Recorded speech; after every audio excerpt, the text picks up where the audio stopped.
Bonsoir à tous et bienvenue dans votre journal. Ce soir, la rédaction accueille Rivo Rakotonjavelo, secrétaire départemental du SNIPP-FSU de Mayotte. Bonsoir Rivo. Bonsoir. Alors, la contestation contre l'application des rythmes scolaires à Mayotte continue. Des enseignants en grève, des écoles bloquées. Jusqu'où et jusque quand cela va-t-il durer? On verra cela avec vous dans quelques instants. Avec nous également Pierre Bellucci, rédacteur en chef du JT de KTV. Bonsoir Pierre. Bonsoir Amina et bonsoir à tous. Alors la chimique fait encore des victimes, ces derniers jours notamment. Un véritable fléau ici à Mayotte. On verra cela avec vous tout à l'heure dans le journal. Mais d'abord, voici les titres de ce vendredi 4 septembre. Les mouvements de grève se poursuivent à Orange et à la SMCI. Les salariés de ces deux entreprises reçoivent le soutien de leurs collègues réunionnais, mais aucune avancée n'est à noter, tandis que la colère gronde. Le mariage est une étape très importante dans la vie de la population du département. Si certaines coutumes se perdent à Mayotte, celle du Manzaraka ne semble pas près de s'éteindre. Reportage à la fin de cette édition. Plusieurs écoles du département sont toujours bloquées par les parents d'élèves. C'est notamment le cas pour l'école élémentaire de Doujani qui n'accueille plus d'élèves. En effet, voir leur progéniture évoluer dans des locaux insalubres devient de plus en plus insupportable pour ces parents. Alors ils exigent que des solutions soient trouvées le plus rapidement possible. On regarde ce reportage de Abbas Alidi, Pierre Bellucci et Leslie Vimné. Rythme scolaire plus manque de sécurité, cela n'est plus acceptable dans cette école primaire de Doujani. Cette mère de famille réside à Sada, mais elle est venue soutenir ses parents d'élèves avec qui elle mène une lutte commune. Il demandait un rendez-vous avec le maire qui a refusé de les recevoir. C'était hier, un groupe de parents sont partis à la mairie pour demander à monsieur le maire d'ouvrir une discussion par rapport à leur sécurité. Monsieur le maire a refusé et il veut renouveler leur demande à ce qu'ils le reçoivent pour discuter la question de sécurité de cet établissement. En regardant vraiment la sécurité est vraiment dangereuse et que les parents veulent dénoncer cette situation, que ce n'est pas une école qui peut accueillir des enfants dans cette condition. Les parents d'élèves s'insurgent également contre la prise de possession d'une salle abandonnée au sein même de l'établissement par des jeunes à la dérive.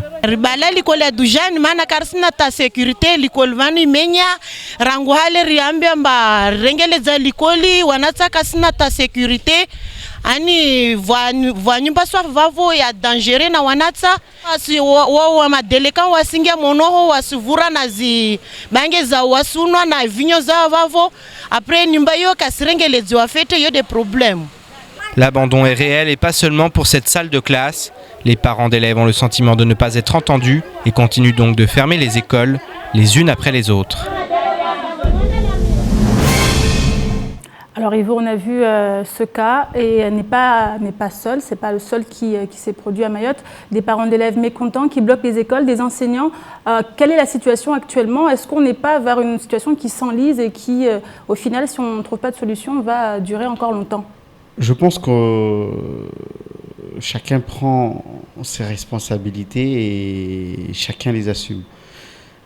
Pour nous, nous n'avons pas le droit, organisation syndicale, nous les enseignants, nous n'avons pas le droit de dire ou de laisser passer un dispositif ou une organisation qui met en difficulté les élèves. Il s'agit pour nous d'une conscience professionnelle.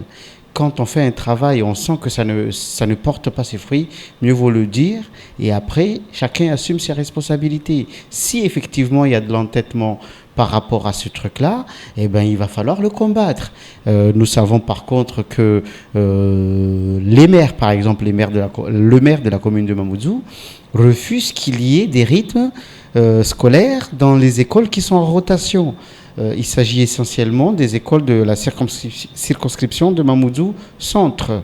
D'ailleurs, ces écoles-là ont été fermées. Je pense que ça continue à l'être. Donc, il va falloir que les maires aussi tapent des points sur la table parce que sinon, ils ne servent à rien.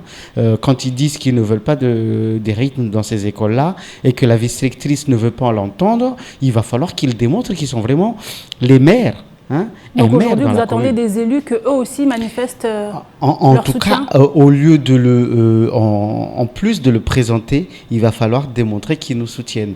Nous avons entendu qu'à l'abattoir, dans la commune de Dzaoudzi, l'abattoir, le maire va demander pour 2 écoles qui sont en rotation une dérogation parce qu'il estime que dans ces conditions de rotation, on ne peut pas mettre en œuvre les rythmes.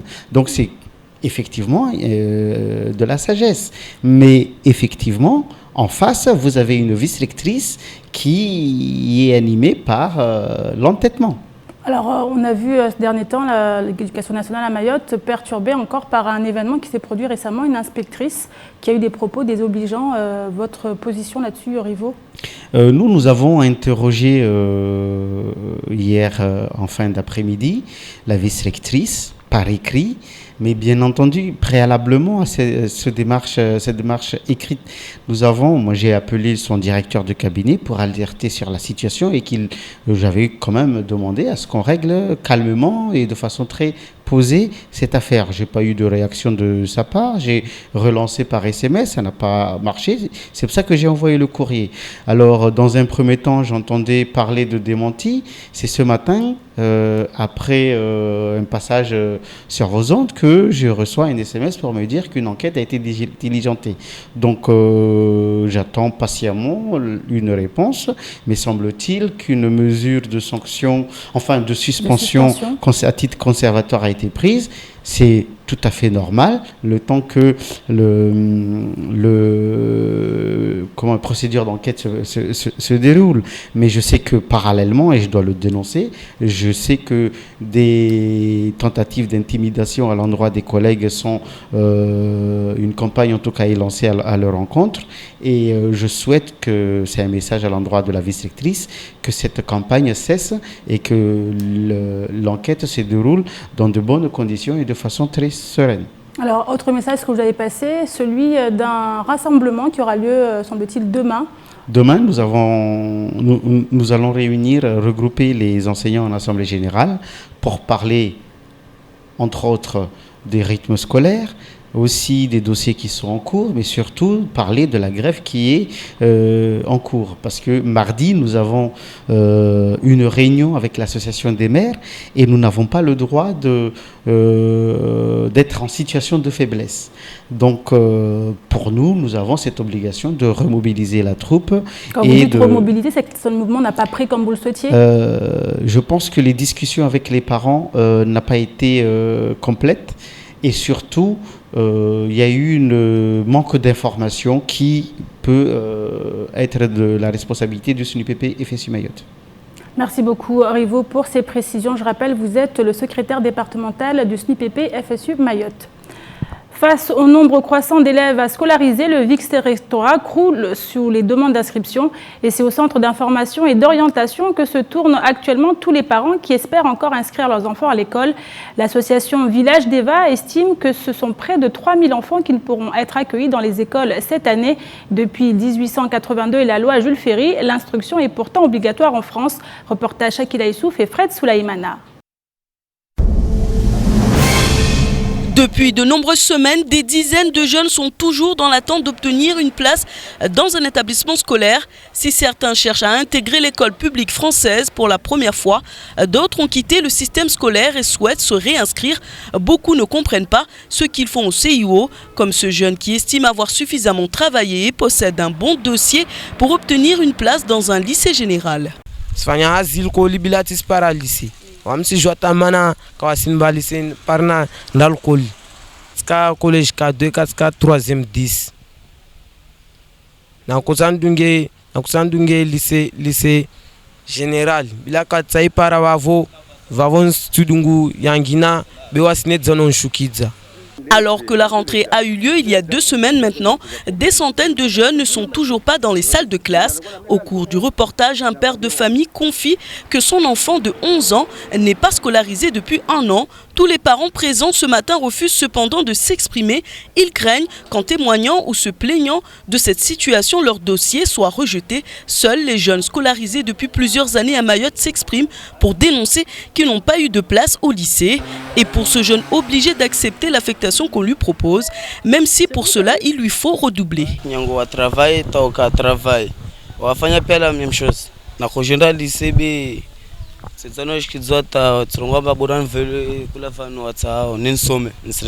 3e.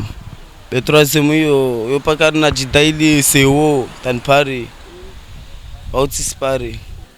deux jeunes interrogés dans ce reportage ont finalement obtenu une affectation dans une école. S'ils auront la chance de faire leur entrée ce lundi, ce ne sera pas le cas de beaucoup d'autres. Le vice-rectorat n'est pas en mesure de répondre à cette croissance exponentielle de la jeunesse du département.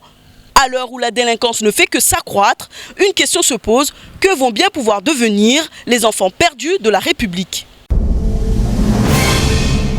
Plusieurs mouvements de grève sont toujours en cours actuellement, que ce soit à la SMCI ou à Orange. Le dialogue social a du mal à s'installer et les deux mouvements s'enlisent. Du côté des salariés, la colère monte et laisse craindre un mouvement commun dans les jours à venir, les semaines à venir. Nombreux perdent en effet patience et refusent de devoir attendre l'alignement sur le droit commun pour obtenir des avancées sociales.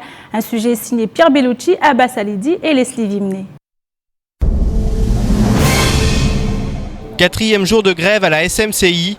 Aucune négociation n'a pour l'heure débuté, mais les salariés mahorais ont reçu le soutien de leurs collègues réunionnais. En effet, Jacques Bugon, le secrétaire général de la CGTR Automoto, les appuie, comme nous l'explique un représentant syndical. Comme vous le savez, nous sommes dans ce même groupe, le groupe Caillé. Nos collègues réunionnais, ils ont que des avantages. Enfin, c'est ce qui, d'ailleurs, ils sont avec nous, ils ont dû de revendiquer, de ne pas. Parce que là, actuellement, il y a ce qu'on appelle la discrimination. Quand nos collègues réunionnais, ils ont plein d'avantages et nous, on n'a que les inconvénients ici. Donc c'est pour ça qu'on est là. On demande juste qu'on soit dans le même point d'égalité, qu'on soit traité de la même façon. Du côté d'Orange, cela fait 13 jours que les négociations sont au point mort, même si depuis hier, une autre forme de dialogue semble s'instaurer. Hier matin, on a eu un huissier de justice venant nous donner des assignations comme quoi on est convoqué en justice. Donc nous, on ne sait pas ce qu'on a fait de grave. On est en train de gréver devant la boutique d'Orange, à mettre de la musique, de l'ambiance, réclamer nos droits. Aujourd'hui, on nous assigne à la justice, donc je ne sais pas pourquoi. Après 6 semaines de grève, le dialogue se durcit considérablement au sein de l'entreprise. Et du côté des salariés, la colère gronde. J'ai fait un appel à toutes les Mahorais, à toutes les élus de Mayotte, que Mayotte, on ne fait que réclamer nos droits. Lorsqu'on réclame nos droits, on nous envoie en justice. Je fais appel à toutes les élus de Mayotte. Il faudrait qu'on se lève, regarder cette situation parce que ça ne va pas fonctionner comme ça. Bientôt, il y aura une guerre civile à Mayotte. Si à chaque fois qu'un élu syndical réclame ses droits avec les salariés, on le met en prison, on le met en justice, c'est pas bien. Les Mahorais, on se met debout pour revendiquer nos droits. Derrière ces mots semble planer le spectre d'une grève généralisée. Alors même que les conflits sociaux se multiplient, le dialogue entre salariés et patronat tourne de plus en plus souvent en bataille judiciaire, tandis que les syndicats ne cessent de leur côté de prévenir que l'embrasement est proche. Autre mobilisation ce jour, mais pour un tout autre sujet. La semaine dernière, rappelez-vous, Seni Benissa, le président de la commission des finances du conseil départemental, s'est fait remarquer en raison d'un violent coup de sang. Suite à un retard dans un dossier, le conseil départemental de Mtsangamouji a agressé 2 agents du service des affaires foncières. L'affaire a fait grand bruit et ce matin, une quinzaine d'agents a souhaité se mobiliser pour dénoncer ce genre de pratique. Plus d'explications dans ce reportage signé Pierre Bellucci, Abbas Alidi et Leslie Vimné. C'est par une marche que les agents du service des affaires foncières ont souhaité manifester leur soutien envers leurs collègues agressés. Seni Benissa, excédé par un dossier qui traînait depuis 1 an et demi, est allé beaucoup trop loin selon tous les agents présents ce jour. Une semaine après ce coup de sang, la victime a accepté de nous raconter sa version des faits. Moi, je ne l'ai pas dit que je ne donne pas le dossier, mais je lui ai demandé comment vous voulez ce dossier. Lui, il s'est fâché contre moi, il m'a agressé, il a pris les dossiers, il a dit je prends ce paquet de dossiers, c'est ça que j'ai eu. Et puis en ce moment-là, il les a jetés, mais pas jetés comme ça, mais comment je veux dire, papier partout. Et puis avec le pied là, il les a éparpillés comme ça, il les a écrasés avec une chaise. Il a pris la chaise aussi qui était à côté, il a donné un coup et s'est énervé. Moi, je ne l'ai rien dit. Si ce type d'agression n'est pas inédite pour beaucoup de ces agents, La violence de l'acte et le fait qu'il s'agisse d'un élu de la République a marqué les esprits. Que ce soit des usagers qui viennent s'en prendre aux agents, ça, bon, même si on n'est pas toujours d'accord, mais on peut le comprendre. Mais que ce soit des élus, des gens responsables qui sont censés veiller à ce que les choses fonctionnent comme il faut, que ce soit eux qui viennent s'en prendre aux agents, agresser, voire plus, non, ça on ne peut pas le comprendre et on ne peut pas l'accepter. C'est pour ça qu'on a tenu à faire cette marche, histoire de s'exprimer, de dégager toute la colère qu'on avait enfouie en nous depuis une semaine. C'était important, afin de mettre un point final à ce chapitre, c'était important de faire ça. Mettre un point final et oublier cette histoire, c'est aussi ce que souhaite cette femme, même si elle regrette qu'Ousseni Benissa n'ait pas daigné s'excuser pour son acte. Il n'est même pas venu s'excuser vers moi. Seulement, comment je vais dire, ses collègues, il y a la présidente 4e adjointe du conseil général, il m'avait appelé demandant des excuses, mais pour lui, moi ce que j'ai vu peut-être, lui il s'est vu comme quoi il est déjà grand, il est patron, donc il peut faire ce qu'il voulait. J'ai fait le plainte, mais je lui ai dit qu'à Mayotte, moi je sais, c'est comme ça. Ils sont toujours comme ça, donc je laisse tomber. C'est à Dieu. Tout ce que il m'a fait là, je laisse à Dieu. Les agents ont exprimé leur ressentiment pour que ce genre de violence ne se reproduise jamais. Mais Ousseni Benissa est un homme apprécié par de nombreux agents du conseil départemental. Et l'histoire devrait maintenant en rester là. Et ce dimanche, l'inspection générale des affaires sociales sera présente sur le territoire.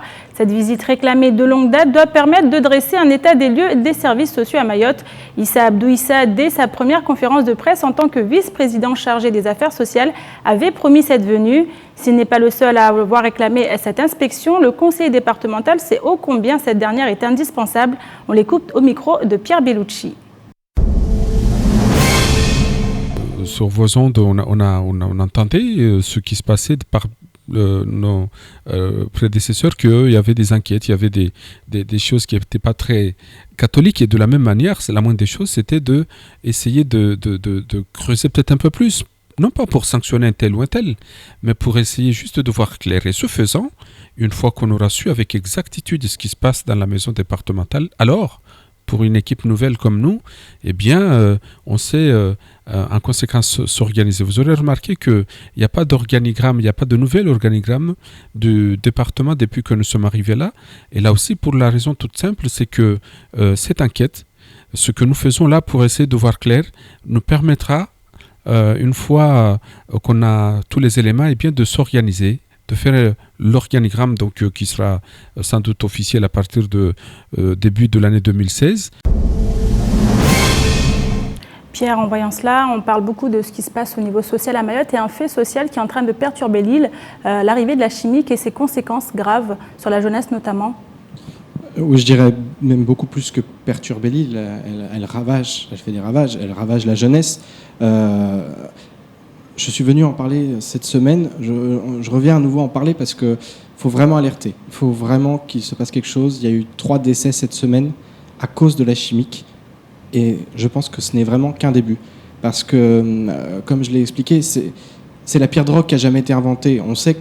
On connaît les problématiques, notamment aux Antilles avec le crack. Voilà, une jeunesse complètement perdue et face à cette drogue. Mais là, on est dans une drogue qui est bien pire parce que la chimique rend beaucoup plus vite accro, puisque c'est un composé moléculaire qui part d'un noyau moléculaire, d'une molécule mère, souvent celle du THC, et à laquelle on y ajoute d'autres noyaux moléculaires qui peuvent être, par exemple, des noyaux moléculaires du crack ou alors des amphétamines, des tryptamines, de la MDMA, enfin vraiment de toutes les drogues. C'est un mélange, c'est un cocktail Molotov, et on ne sait absolument pas ce qui est ingéré. Donc ça fait des ravages. Tachycardie, on l'a vu, il y a eu un mort, crise cardiaque à 18 ans. Lié à la chimique, c'est-à-dire que ça entraîne des tachycardies, et puis des effets inconnus, et ça va continuer puisque les molécules continuent d'arriver sur le marché à hauteur de 2 par mois. Alors parlons-en justement de ces molécules qui arrivent sur le marché. Pourquoi on ne les arrête pas? Pourquoi on ne les interdit pas justement sur Mayotte? Alors c'est là aussi où c'est très très grave, c'est-à-dire que c'est très compliqué. On le sait, en France, pour légiférer, il faut beaucoup de temps.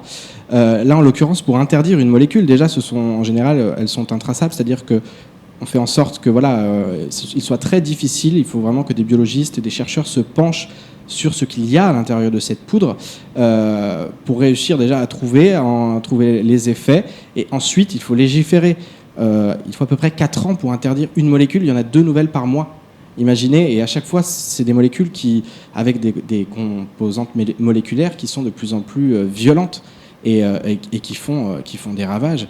Et voilà, on trempe cette poudre dans de l'alcool à brûler, encore une fois. Imaginez, avec de l'alcool à brûler, ensuite on met du tabac dedans. Très dangereux pour la santé, bien évidemment. Qui est déjà très dangereux en soi.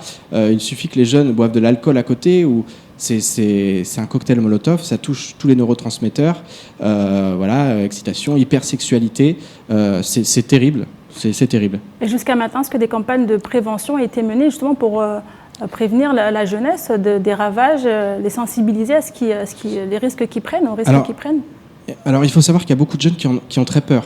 Parce que, bien sûr, dans la mesure où cette drogue est pire que toutes les autres, puisqu'elle les mélange, il faut savoir que l'addiction aussi est beaucoup plus rapide. C'est-à-dire que les jeunes sont très vite accros. Qui dit accro dit qu'il faut s'en procurer. Et là, pour s'en procurer, tous les moyens sont bons. C'est-à-dire qu'effectivement, ça pousse à la délinquance. Je le disais cette semaine, plus de 80% des détenus sont des consommateurs ou ont été des consommateurs de chimiques. Ça note quand même... Donc, clairement, Pierre, quand on en prend une fois, c'est généralement, on ne peut plus s'en passer. N'en ayant pas pris, je ne peux pas vraiment vous répondre. Mais aujourd'hui, effectivement, oui, effectivement. On devient très, très vite accro. Très vite accro, et ensuite ça mène à hypersexualité, donc ça peut pousser au viol, à la violence, au sentiment d'être invincible aussi, comme c'est le cas avec certaines drogues. On le sait avec la cocaïne par exemple, on a ce sentiment d'être invincible, donc on n'a peur de rien ni de personne, ni des autorités, ni de on m'a raconté une histoire très grave d'un jeune qui est rentré chez lui sous l'effet de la chimique et qui a battu sa mère à mort. C'est une histoire qu'on a très peu entendue, mais qui a battu sa mère à mort, et le lendemain, il ne se souvenait pas de ce qui s'était passé. Vous voyez où on en est quand même. Et lorsqu'on connaît les problématiques de la délinquance et de la jeunesse ici, on l'a vu, 3000 élèves qui ne seront peut-être pas scolarisés cette année, c'est grave. Potentiel consommateur. Potentiel consommateur, je ne sais pas, mais en tout cas, il faut vraiment que les élus, c'est pour ça que je reviens à nouveau pour en parler, pour expliquer le problème. Il faut que les élus, il faut que tout le monde, les autorités, il faut que la police se penche sur le problème.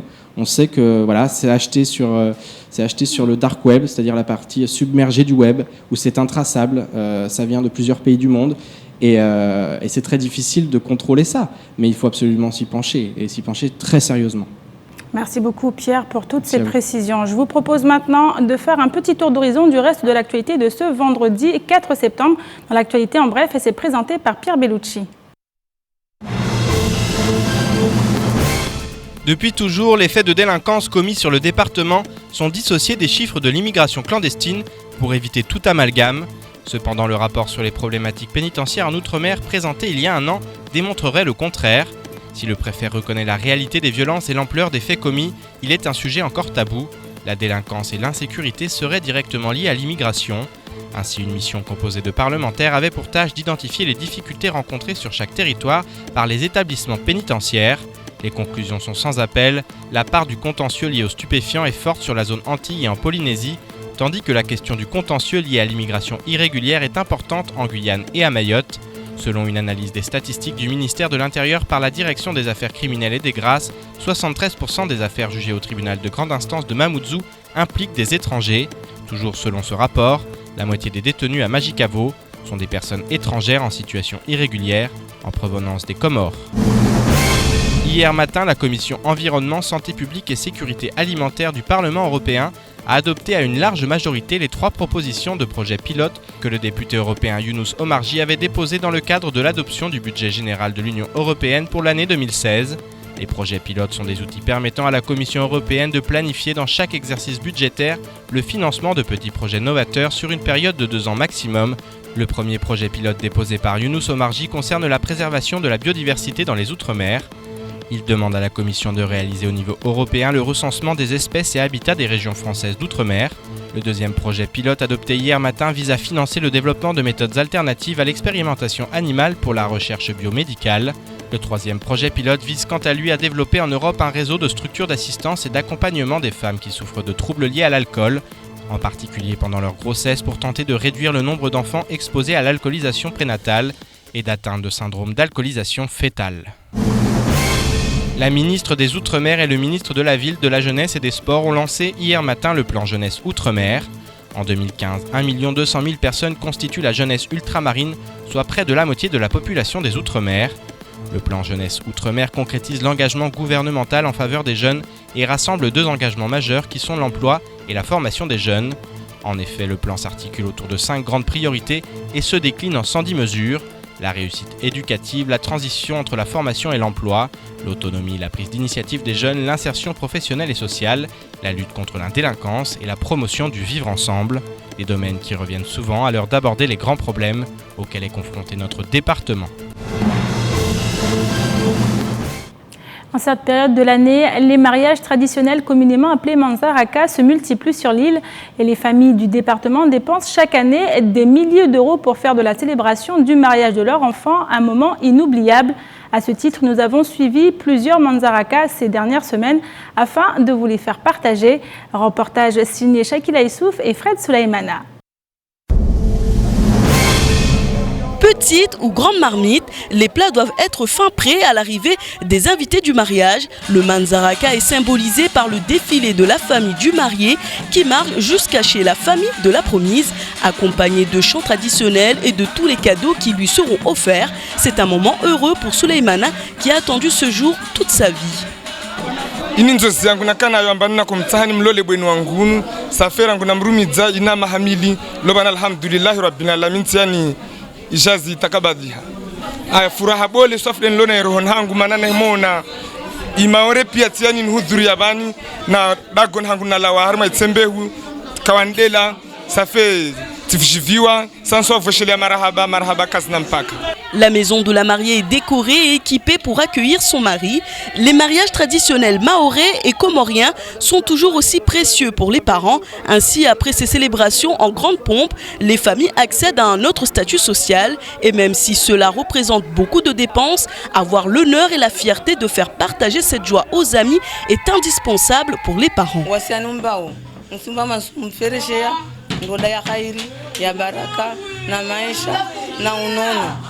na wana wa hairi wangu zamu na baraka na ifamia mtu baba zoboshida maraba manaka wasubuta nteza shiri tijivyo swafi leo tuloza mwanangu afura na nema sitiri abo wastiri pia ifami jiviwa kula wanadamu pia kia jiviwa wabo ngojivani. Madjili Saint-Anjouan, Ukumbi en Grande Comore ou Manzaraka à Mayotte, l'ensemble de ces communautés entretiennent leurs liens grâce à ces moments magiques.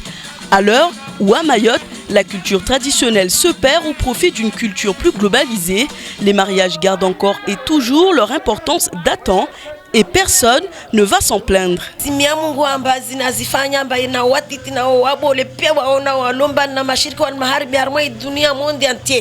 waone pera mazindra stoa de volona zitu zindra stoa van manajel karakana karato stoa masni mabonjwa zilo pia van manati jibona mwanatu zo haizo azifanya wasto antu lokamba waikarbese lazima mem mfalona shitu tishitini naito pia mbezo mwana untongwa ifanya ritukuzi haun mwana mwema onde le plus belle femme monde entier.